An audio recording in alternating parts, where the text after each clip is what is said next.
திருப்பரங்குன்றத்தில் இயல்பு நிலை திரும்பியுள்ள நிலையில் பக்தர்கள் அங்கு சுவாமி தரிசனம் செய்து வருகின்றனர்.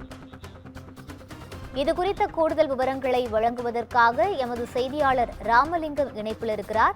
வணக்கம் ராமலிங்கம், முழு விவரங்களை பதிவு செய்யலாம்.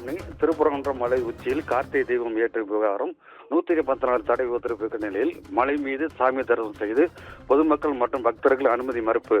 வழக்கமும் இயக்கி வரும் கடைகள் பக்தர்கள் சாமி தரிசனம். திருப்பரங்குன்றம் மலை உச்சியில் கார்த்திகை தீபம் ஏற்று தொடர்பான தென்னை உயர்நீதிமன்றம் மதுரை நேற்று மாலை மனுதார மத்திய தொழில் பாதுகாப்புடன் மலை உச்சியில் சென்று தீபம் ஏற்றவும் உத்தரவிட்டனர். உச்சியில் தீபம் ஏற்றனால் 300க்கும் மேற்பட்ட இந்து முன்னணிகள் ஆர்ப்பாட்டத்தில் ஈடுபட்டன. தடுப்பு வேலையில் தகர்த்து மலைகள் மீது தீபம் ஏற்றினர். சட்ட ஒழுங்கு கருத்தை கொண்டு திருப்பரங்குன்றம் பகுதியில் 144 தடை உத்தரவு பிறப்பிட்டதாக மதுரை மாவட்டம் உத்தரவிட்டார்.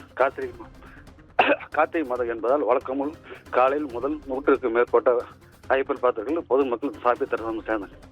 140 உத்தரவு பிறப்பிட்ட நிலையில் மதுரை மீது உள்ள தர்கார் மற்றும் காசி விஸ்வநாதர் கோயிலுக்கு செல்வதற்கு பக்தர்கள் அனுமதி மறுக்கப்பட்டுள்ளனர். இந்த 144 தடை உத்தரவின் போது மாவட்ட ஆட்சித்தலைவர் அனுமதிப்பட்ட நிலையில் விளையாட்டுப் போட்டிகள், திருமணங்கள், இறுதி ஊர்வலங்கள், மத விழாக்கள், அரசு விழாக்கள் தடைகள் இல்லை என்று திருப்பரங்குன்றம் பகுதியில் ஆர்ப்பாட்டமோ பொதுக்கூட்டமோ மாவட்ட ஆட்சியர் உத்தரவிட்டார்.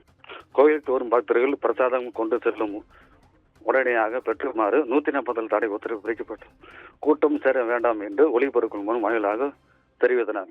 மலை மீது தீபம் குறித்து மேல்முறையீட்டு வழக்கு இன்று காலை விசாரணைக்கு வரவுள்ள நிலையில் திருப்பரங்குன்றம் நகரம் முழுவதும் 1000க்கும் மேற்பட்ட காவல்துறையினர் பாதுகாப்பு பணியில் ஈடுபட்டனர்.